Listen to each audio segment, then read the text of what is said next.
So the spiritual riches and the graces will be enriched by the presence of the saints. Based on how many number of saints are present, the more number of saints are present, the more they bring graces. The more number of saints are present, the more graces will be brought inside. So apart from Saint Francis Xavier, was there any other saintly Jesuits over here? So according to, this is another one, fourth point, like we can say third point. So apart from Saint Francis Xavier, the preeminent Jesuit over in the East and the Apostle to the East, apart from that, there are two Jesuits who are mentioned as having lived a very saintly life over here. They were not formally canonized, but we cannot canonize everyone formally, it's not possible, So, but they were mentioned as saints in Archeological Lusitano, a book published in the 18th century.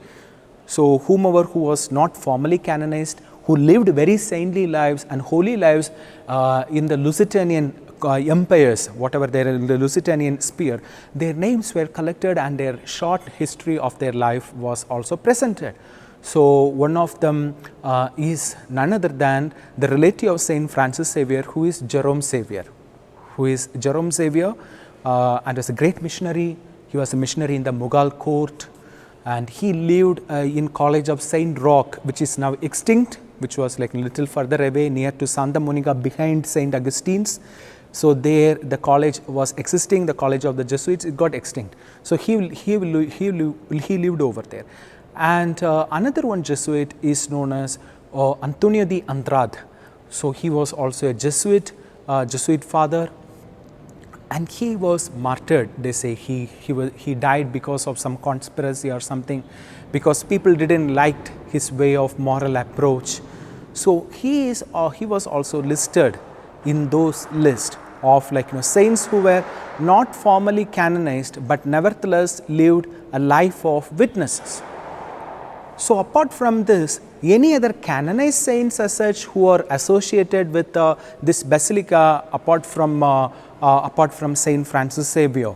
So there are many, we can say. Among the Jesuits, who are the Japan martyrs, the martyrs of Japan. So this was the mother house, Goa was the mother house. From here that they went everywhere. So the martyrs of Japan, their relics are there, and also the Kukoli martyrs. You must be knowing about them very well, especially in our Goan context. So Kukoli martyrs, they are also associated, since they being Jesuits, they are associated with this place. So apart from that, whether we have got any other relics of the saints in the basilica, yes. How many? There are a lot. About some, we can say within 50, we can say 49 to 50 number of saints. I will read their names. So if you see in the main altar itself, see, you can see the reliquary is kept.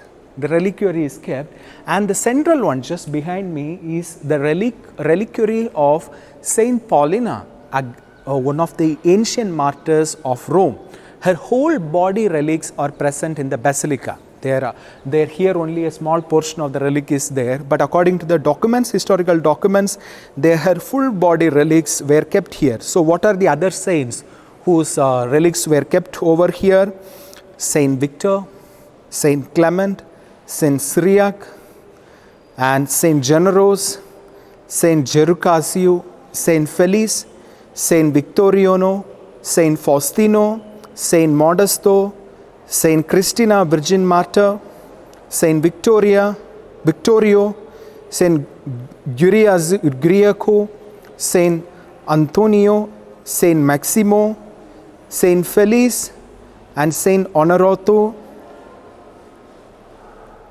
Saint Saturnin, Saint Felice, Saint Fausto, the martyrs of Japan, as I have said, and Saint Clement, Saint Fortunato, Saint Modesto, Saint Casimir, Saint Paulino, Saint Pio, Saint Marcelino, Saint Justo, Saint Prospero, Saint Fortunato, and another one, Saint Fortunato, Saint Honorato, Saint Clement, Saint Innocencio, Saint Honorato, Saint Aurelio, Saints Clement, Faustina Martyrs, Saint Theodore, Saint Fortunat, Saint Vico, Saint Marino, it could be Saint Martin, could be Saint Constantino, Saint Paulino, Saint Faustino, Saint Vincent.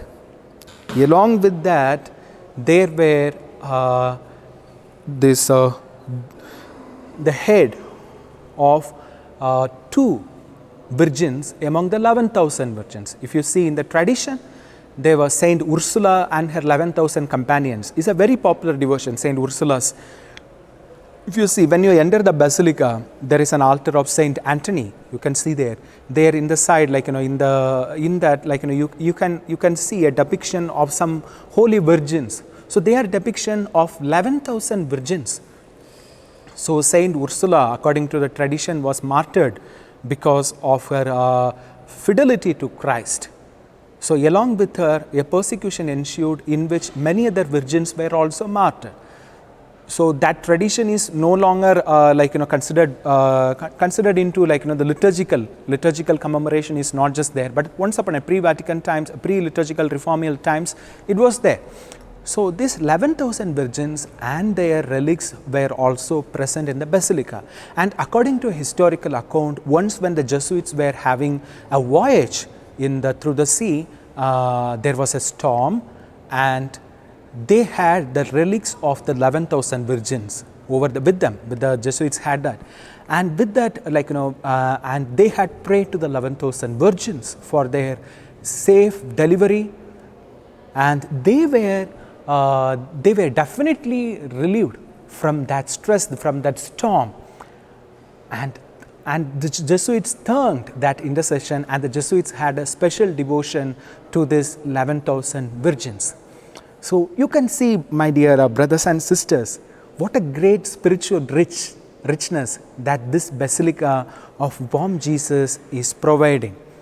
And along with that, we need to also pray for all the souls associated with this place, all the former past Jesuit rectors right from the beginning, till 1759, and after that the administrators, after that now the Jesuits, and for all their souls we should pray. And there is a short prayer for that. It has carries a partial indulgence.